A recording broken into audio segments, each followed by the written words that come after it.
شوية العيال اللي في الصورة دول ضيعوا هيبة الأهلي. شوية العيال اللي في الصورة دول ضيعوا شخصية الأهلي. شوية العيال اللي في الصورة دول خلوا الأهلي أضحوكة أفريقيا وأضحوكة الدوري المصري. شوية العيال اللي في الصورة دول خلوا الكل يضحك علينا والكل يتكلم علينا والكل يقول انتوا فرقة ملط. شوية العيال اللي في الصورة دول ما عندهمش ولاء ولا انتماء بربع جنيه. شوية العيال اللي في الصورة دول ما يعرفوش إلا الفلوس والاعلانات، انما البطولات واحترام جماهير النادي بتاعهم ما يعرفوش الكلام ده خالص. شويه العيال دول بتوع سهرات وبتوع حفلات وبتوع صحاب فنانين يصاحبوا فنانين ويسهروا معاهم، رغم ان قلنا 1000 مره قبل كده ان الفن حاجه والرياضه حاجه، وما ينفعش لاعب الكوره يبقى صاحب فنانين، لان الفنانين حياتهم مختلفه، بيصحوا من النوم بعد العشاء وطول الليل بيسهروا وبيناموا بعد الظهر وحكايه وروايه. لا، شويه العيال العرر اللي في الصوره دول صاحبوهم، عشان كده رجليهم بتخبط في بعضهم في الملعب، عشان كده مش قادرين يقفوا على رجليهم، عشان كده بنشوفوا اللي بنشوفوه من اول الموسم عار. الاهلي عار السنه دي. شويه العيال دول جابوا لنا الضغط والسكر وجابوا لنا القلب. شويه العيال اللي في الصوره دول خلونا نتفرجوا على ماتشات الاهلي واحنا خايفين ومتوقعين اللي هيحصل، لاننا عارفين ان ما عندهمش ذره كرامه، لاننا عارفين انهم مش رجاله، لاننا عارفين ان ما عندهمش ولاء ولا انتماء، لاننا عارفين ومتاكدين ان ما عندهمش خوف على التيشيرت ولا الفانيلا. دول كلاب فلوس بس، دول ما بيعرفوش ويشوفوا الا الملايين بس. انما تقول لهم بطولات، تقول لهم ولاء وانتماء، تقول لهم ده الاهلي اللي بياخد بطولات، لا لا لا، ما عندهمش. دول مش رجاله ابدا ابدا ابدا، ما يتقالش الواحد فيهم يا راجل. دول يتقال لهم يا شويه عيال، يا شويه مصغره، يا اللي ما عندكوش دم، يا اللي ما عندكوش كرامه، يا اللي ما عندكوش ولاء وانتماء، يا اللي ما عندكوش شخصيه، يا شويه عرر، يا اللي فضحتوا النادي الاهلي وكسفتوا النادي الاهلي. سفخس عليكم وعلى اللي جابكم النادي الاهلي وعلى اللي خلاكم تلعبوا في النادي الاهلي. ايه القرف ده؟ ايه التناحه دي؟ ايه الرخامه دي؟ ايه شويه الرمم دول اللي بيمثلوا النادي الاهلي؟ عمرنا ما كنا كده. شويه جرابيع يلعبوا ماتش كويس بعديه يتعادلوا ويتهزموا 5 6 مرات. من اول الموسم قرفنا، من اول الموسم ما شفناش كره ترضي ربنا، حاجه تقرف. من اول الحارس محمد الشناوي لغايه ما فيش دفاع خالص. قسما بالله الدفاع اللي عندنا ده بتاع مراكز شباب، بتاع دورات رمضانيه، مش بتاع انديه عاوزه تاخد بطولات. نص ملعب عار، هجوم ما فيش خالص.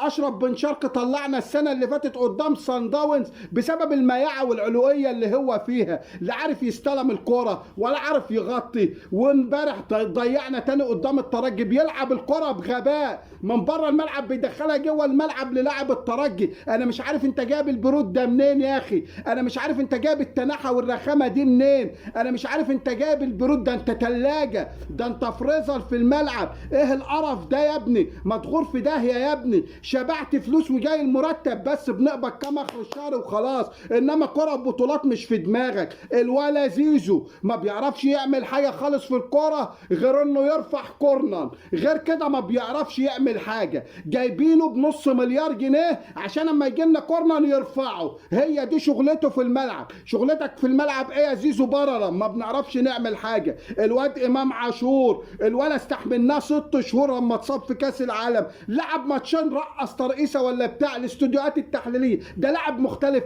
ده احسن لاعب في مصر عشان رقص ترقيصه. بقينا عار حتى في استوديوهاتنا التحليليه. الواد مرضاش يسافر مع الفرقه، هي دي كانت اللي قسمت ظهر البعير زي ما بنقولوا، خلت الفرقه تنحل اكتر واكتر واكتر. احنا ما عادش عندنا لا اداره ولا كوره ولا حاجه خالص في النادي، عليه العوض ومنه العوض. الواد ضد الترجي حد شافه؟ امام عاشور ده دخل هيشوط زيزو في كوره، هيشوط تريزيجيه مش زيزو. هو زيزو ما بيشوطش اساسا ولا بيظهر خالص الا في القران اللي غلط. كان هيشوط تريزيجيه، امام عاشور كان هيشوط تريزيجيه في كوره كلنا شفناها، ما عملش حاجه خالص، ما ظهرش خالص. اسود صفقات جبناهم من الزمالك، صفقات كد نسا من مجلس الاداره، ما جبناش اللي يفيد الفرقه. لا، احنا حبينا نكيدوا الزمالك وجبنا صفقات وكلهم زي الخرا وكلهم وكلهم زي الزفت، وكلهم ما فيهمش واحد يصلح، وشايفين اللي احنا فيه تالت دوري بالعافيه، وطلعنا قدام الترجي. اقسم بالله الترجي التونسي في اسوأ حالاته، واي فرقه تغلبه، وكان طالع تاني مجموعته، ولكن احنا اللي شويه هلاهيل. العيال اللي في الصوره دول شويه عرر بيمثلوا النادي الاهلي. انت يا كابتن محمود يا خطيب بامانه كفايه بقى عليك كده، راجل عدات ال70 وتعبان، سيبها بقى للي يقدر يدير ويقدر يتعامل.